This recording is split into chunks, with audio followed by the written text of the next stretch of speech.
Olá, meus amigos. Vamos conversar hoje sobre a pesquisa que acabou de sair, Exame Ideia, sobre a sucessão presidencial em 2022. O que nós podemos destacar desse resultado que acabou de sair? Em primeiro lugar, quando você faz a pesquisa espontânea, o que é uma pesquisa espontânea? Você pergunta para o entrevistado em quem que ele votaria, mas sem apresentar nomes. Nesse cenário, o Lula ganha, o Lula tem 19% das intenções de voto, contra 17 do Bolsonaro. É um empate técnico, mas numericamente o Lula está um pouquinho à frente, mas podemos considerar um empate na pesquisa espontânea. Quando você vai para a pesquisa estimulada, ou seja, você dá para o entrevistado opções, Lula continua vencendo, o Lula vai a 37%, ele sai de 19% vai a 37%, e o Bolsonaro sai de 17% e vai para 32%. Então o Lula já abre uma vantagem um pouco maior, aqui de 5 pontos. Quando você vai para uma simulação de segundo turno, a diferença também continua a mesma, quer dizer, você continua grande. O Lula vai a 45 pontos e o Bolsonaro vai a 37. Então, fora da margem de erro, tá? O Lula está realmente à frente, segundo a pesquisa Exame Ideia, que entrevistou mais de 1.000 pessoas, a metodologia é uma entrevista por telefone, enfim. Então, o que a gente pode concluir disso? Em primeiro lugar, uma coisa que não está sendo destacada nas matérias que estão analisando essa pesquisa é que 46% dos eleitores disseram que não sabem em quem vão votar na pesquisa espontânea. Então, quando você pergunta sem apresentar a opção e dizem quem você votaria, praticamente metade dos eleitores brasileiros hoje, há 500 dias da eleição, estão dizendo que não sabem quem vão votar. Então isso é muito importante. Por quê? Porque está querendo se vender uma ideia, tanto do lado lulista quanto do lado bolsonarista, que são cada vez mais parecidos, quase indistinguíveis hoje, em termos de tática, de narrativa, de maneira como eles se apresentam para a população. Eles estão querendo passar a ideia que a terceira via está morta, que não tem possibilidade do surgimento de um terceiro nome há 500 dias da eleição. Isso não é verdade. As pesquisas não mostram isso. E essa pesquisa da Exame de hoje, de novo, diz isso. 46% dos eleitores na pesquisa espontânea dizem que ainda não sabem, ainda não se decidiram. Quando você vai para a pesquisa estimulada, esse número cai a 15%.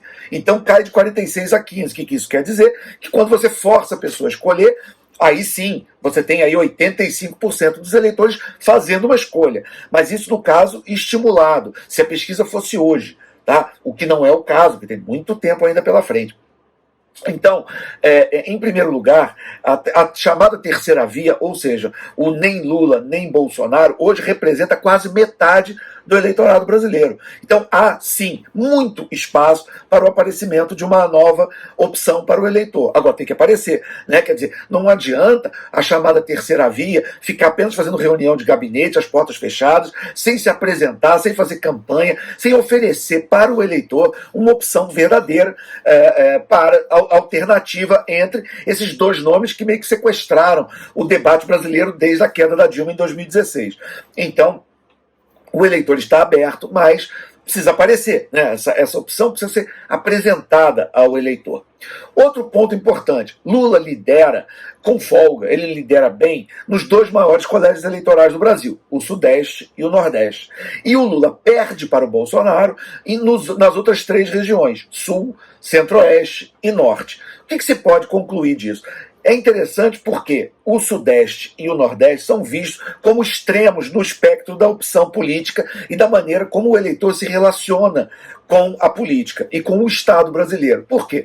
Porque no Sudeste você teria os segmentos mais desenvolvidos economicamente e com maior nível de escolaridade e renda, etc. Então, o que isso quer dizer? Que para a classe média alta e para os setores com mais acesso à informação, o governo Bolsonaro está com uma rejeição muito alta e o Lula hoje vence nas preferências. Isso pode se atribuir com muita facilidade ao fracasso do combate à pandemia, uma coisa que a classe média, a classe alta está vendo, né? E ela está percebendo como o governo foi incompetente, como o governo não teve foco na salvação e no cuidado com as vidas dos brasileiros, como estava preocupado só em narrativa, preocupado só em jogo político, preocupado em culpar governador, preocupado em fazer aquele discurso fraticida com os brasileiros, de falar de que não pode morrer mais CNPJ do que CPF, enfim, aquele bando de absurdo que a gente tem ouvido de mais de um ano para cá.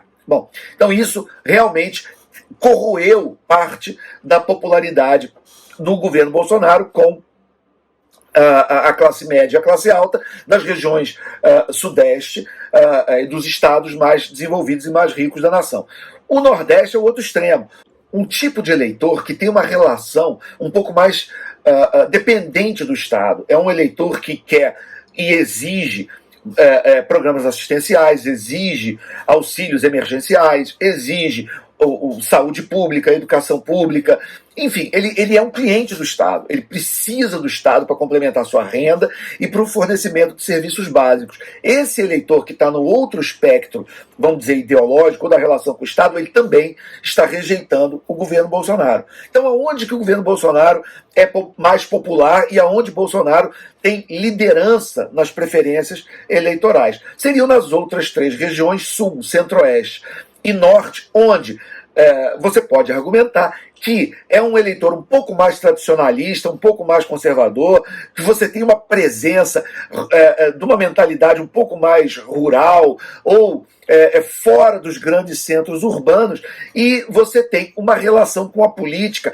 onde as questões morais e onde uma relação mais ideológica no sentido da relação do Estado com a família, com valores cristãos, com valores tradicionais de família, enfim, esse tipo de questão ele é mais acentuado. Nesse sentido, e também coincide com a preferência que o governo tem e que Bolsonaro tem com o eleitor evangélico, nesse sentido, e para esse tipo de eleitor, com essa característica, Bolsonaro ainda tem alguma vantagem, não muita, mas ainda tem alguma vantagem em relação a Lula para as preferências de voto em 2022. O que isso quer dizer? Se Lula quiser avançar nesse eleitorado, ele tem que mostrar que não é o bicho-papão comunista que quer destruir a família, quer que todo mundo comece a abortar, usar drogas e trocar sexo de criança, certo? E leniência com a bandidagem, relativizar o crime, abrir cadeia e soltar todo mundo, enfim, essa imagem que a classe média e a classe alta tem uma parte dela, e principalmente quando você vai saindo dos grandes centros urbanos e você vai indo para essas regiões a sul, a centro-oeste e a norte.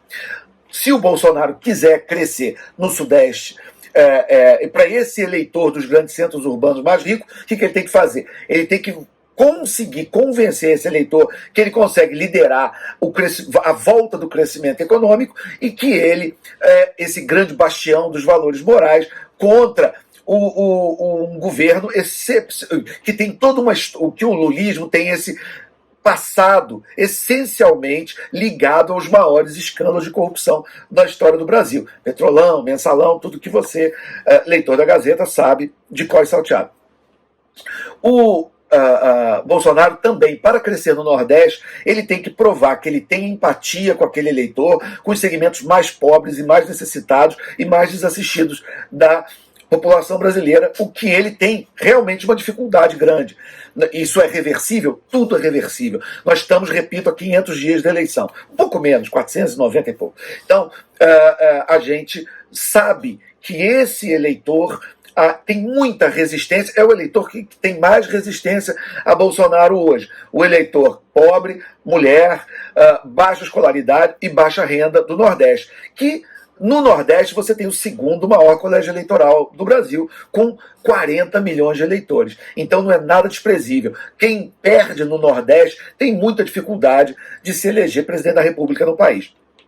Então nós vamos continuar ligados aqui em todas as pesquisas que saírem, trazendo para vocês a leitura em detalhes dos números e voltamos toda semana aqui para conversar com vocês sobre isso. Tá? Então tenha em mente que todos os resultados ainda são reversíveis, porque nós estamos há muito tempo das eleições, que quase 50% dos eleitores dizem na pesquisa espontânea que não se decidiram, então você tem espaço para o aparecimento da terceira via, e é mentira que já está afunilado entre Lula e Bolsonaro, apesar de, evidentemente, eles terem vantagem, porque são os dois candidatos que têm maior recall, e, tradicionalmente, quem tenta reeleição ganha, tem muita vantagem. Então, é natural que o Lula, pelo recall que ele tem, e Bolsonaro, por ser o atual presidente tentando reeleição, e os dois sejam muito aguerridos no discurso de candidato, é muito natural que os dois levem uma vantagem inicial. Mas está longe de estar decidido. Se a terceira via começar a trabalhar e trabalhar bem, tirando o caso do Ciro Gomes, que eu já analisei nos vídeos anteriores, que a função dele hoje ainda é muito mais destruir a base eleitoral do Lula do que propriamente se mostrar como uma alternativa viável e desejável para o eleitor. Então é esse o quadro que nós temos hoje e nós voltamos aí toda semana para conversar com vocês. Eu sou Alexandre Borges, do Data Borges, para a Gazeta do Povo.